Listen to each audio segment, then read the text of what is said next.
ഉരുളക്കിഴങ്ങും കോളിഫ്ലവറും വെച്ച് ചപ്പാത്തിക്ക് കൂട്ടാൻ പറ്റിയ ഒരു അടിപൊളി കറി ഉണ്ടാക്കാം. അതിനായി 2 ഉരുളക്കിഴങ്ങ് നീളത്തിലരിഞ്ഞ് കളർ മാറാതിരിക്കാൻ വെള്ളത്തിലിട്ട് വെച്ചിട്ടുണ്ട്. പിന്നെ കോളിഫ്ലവർ വലിയ കഷ്ണങ്ങളാക്കി അരിഞ്ഞ് ഇത് നികക്കെ ചൂടുവെള്ളം ഒഴിച്ച് 1 ടീസ്പൂൺ ഉപ്പൂടിട്ട് ഇളക്കി വെച്ചിട്ട് കുറച്ചു നേരം വെച്ചതിന് ശേഷം കഴുകി വാരിയെടുക്കാം. ഇങ്ങനെ ചെയ്യുമ്പോൾ ഇതിൽ എന്തെങ്കിലും അണുക്കളൊക്കെ ഉണ്ടെങ്കിൽ നശിച്ചു പോയിക്കൊള്ളും. പിന്നെ ഇത് കഴുകി വാരിയെടുക്കാം. ഇനി പാനിലോട്ട് 1 ടേബിൾ സ്പൂൺ എണ്ണ ഒഴിച്ച് ചൂടായി വരുമ്പോൾ കഴുകി വെച്ചിരിക്കുന്ന കോളിഫ്ലവറും ഉരുളക്കിഴങ്ങും കൂടി ഇട്ട് കൊടുത്ത് ശരിക്കും ഒന്ന് വഴറ്റിയെടുക്കാം. ഇങ്ങനെ വഴറ്റിയിട്ട് ചെയ്യുമ്പോൾ കറിക്ക് നല്ല ടേസ്റ്റും കിട്ടും. കോളിഫ്ലവർ മസാലയിൽ കിടന്ന് അങ്ങനെ പൊടിഞ്ഞൊന്നും പോകത്തില്ല. ഈ കഷ്ണങ്ങൾക്കൊരു കളർ കിട്ടാൻ വേണ്ടിയിട്ട് 1/4 ടീസ്പൂൺ മഞ്ഞൾപ്പൊടിയും കൂടെ ചേർത്ത് കൊടുക്കാം. അതോടൊപ്പം ഇതിലേക്ക് ആവശ്യത്തിനുള്ള ഉപ്പ് കൂടെ ചേർത്ത് 2 മിനിറ്റ് അടച്ചു വെച്ച് വേവിക്കാം. അപ്പോഴേക്ക് ഇതിലെ വെള്ളമൊക്കെ ഇറങ്ങി വരും.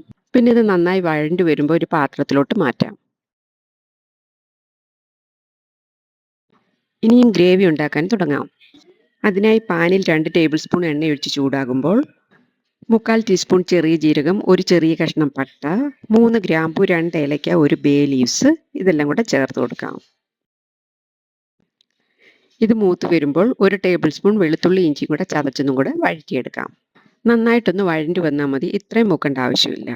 പിന്നെ ഇതിൽ 2 വലിയ സവോള ചെറുതായി അരിഞ്ഞതും ഉള്ളിക്ക് ആവശ്യമായ ഉപ്പൂടെ ചേർത്ത് ഉള്ളി ഇതുപോലെ നന്നായി വഴറ്റിയിട്ട് 1/2 ടീസ്പൂൺ മഞ്ഞൾപ്പൊടി, 1/4 ടീസ്പൂൺ മുളക് പൊടി, 2 ടീസ്പൂൺ മല്ലിപ്പൊടി ഇതെല്ലാം ചേർത്ത് പൊടികളുടെ പച്ചമണം മാറുന്നത് വരെ ഇളക്കി കൊടുക്കാം. ഇപ്പോൾ പൊടികളെല്ലാം നന്നായി മൂത്ത് വന്നിട്ടുണ്ട്.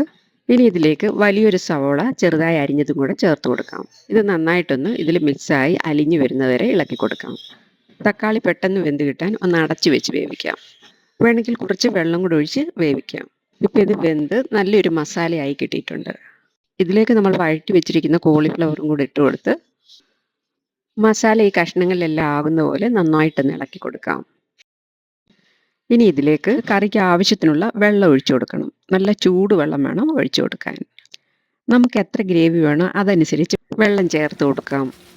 ഇടയ്ക്ക് തുറന്ന് 1-2 പ്രാവശ്യം ഇളക്കി കൊടുക്കാം. ഇപ്പം കഷ്ണങ്ങളൊക്കെ നന്നായി വെന്ത് വന്നിട്ടുണ്ട്. ഉപ്പ് കുറച്ച് കുറവുണ്ട്, കുറച്ചുകൂടി ഇട്ട് കൊടുക്കാം.